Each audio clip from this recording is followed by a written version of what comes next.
Let's practice flute.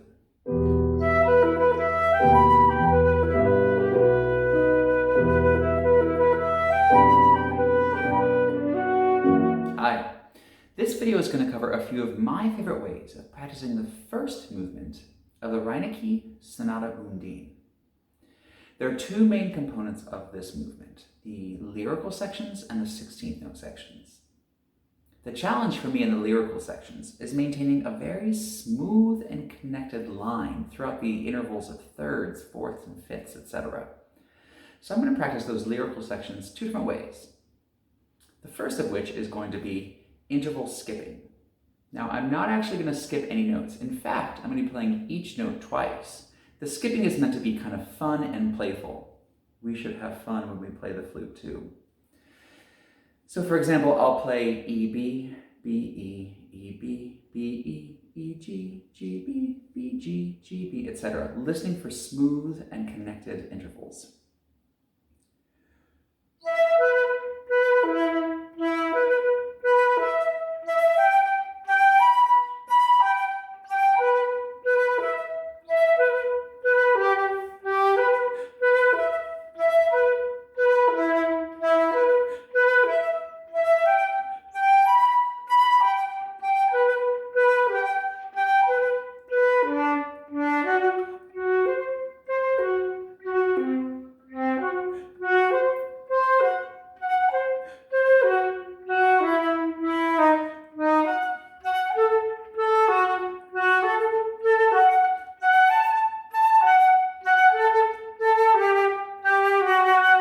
Etc.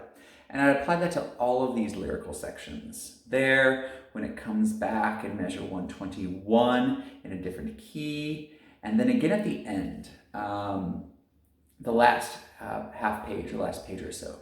I'm going to go ahead and skip to measures 251 to 253, where it moves to E minor, and do the same interval skipping practice there.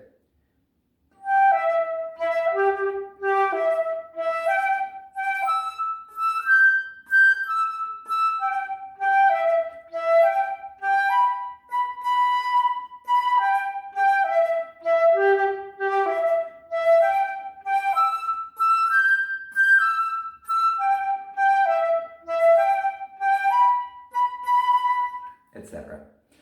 I might also do that much slower using a tuner, but it depends on how much time and energy and patience I have that day. The second way I'm going to practice this is with subdividing at the 8th note level using abdominal bursts or breath attacks. This can be done at multiple tempos.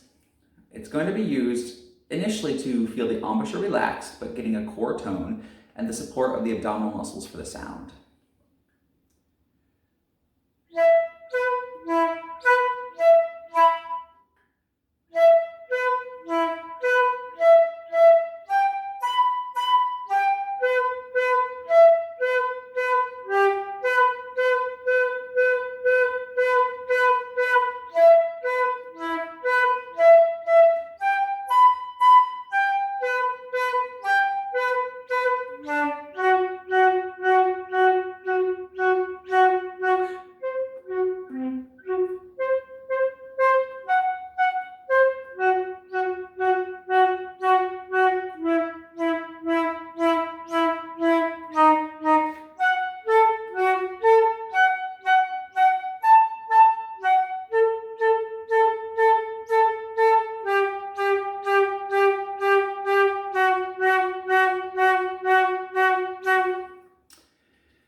It can also be used to help find direction of phrase shaping. So kind of like in Moïse de la Sonorité, where he uses simple melodies with different kinds of subdivisions to help the performer feel and see and create the line. We can do the same thing in this as well, taking it one step further.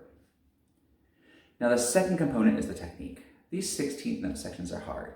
Measure 75 is probably the most technically tricky measure for me in the entire piece, 75, 6, and 7, with that D to B interval. So I'm going to start there. I'm going to use my how to play fast inspired technique practice that I learned from a Flute Talk article that Michel Debost wrote back in the 90s sometime. starting with the first interval challenge to me, which is the B, D, and then adding on from there.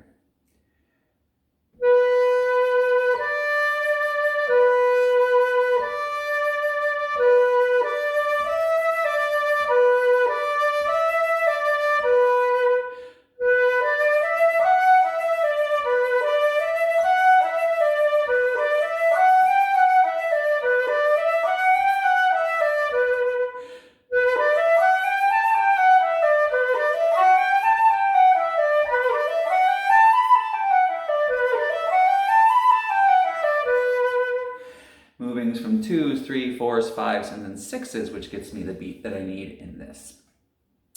I would then interject a tone exercise before I move on to the second part of this piece. So in the runs that follow, there are technical challenges, but there's also interval issues. So I'm going to look at the three of them. We have a C natural to an F sharp in measure 89.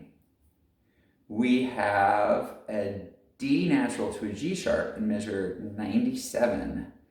And then we have a B natural to an E natural in measure, keep skipping 2 pages, 182. So I'm going to start with the E diatonically. I'm going to use a C sharp since it's in the measure. So E, D, E, E, C sharp, E, E, B, E, E, A, E, E, G, E, E, F, C, E, E, E, etc.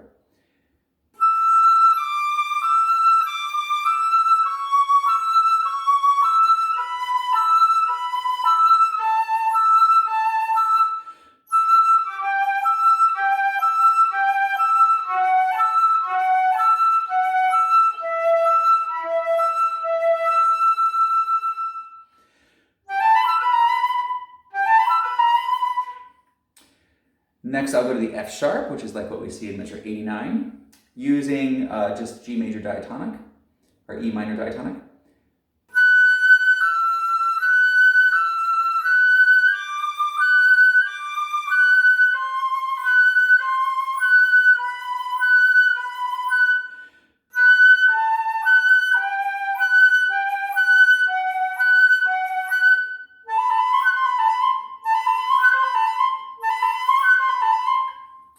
And it's helpful to stress slightly the note before the leap.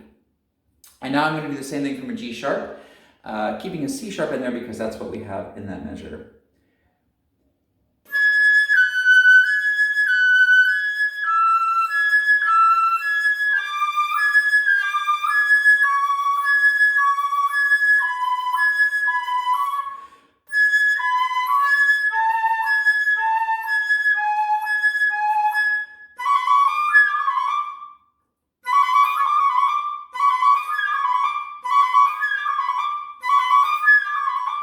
Etc. Now these are also technically challenging, so I would apply the distorted rhythm on all of these runs. Long, short, long first, so going back to measure 89.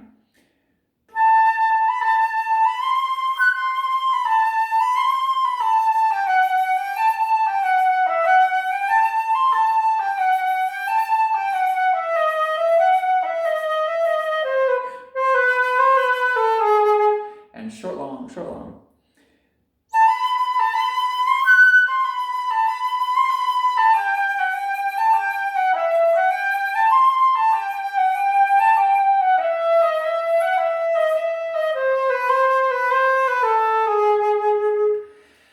The distorted rhythms give the brain a little bit more time to think while still working on quick muscle memory.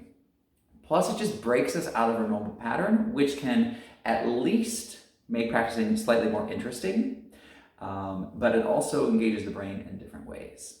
So hopefully these tips and just a little bit of tricks that I use in practicing this first movement of the Sonata Undine prove helpful for you. I'd love to hear your comments below, and of course, please like and subscribe, and check out practiceflute.com for more tips, tricks, and tutorials.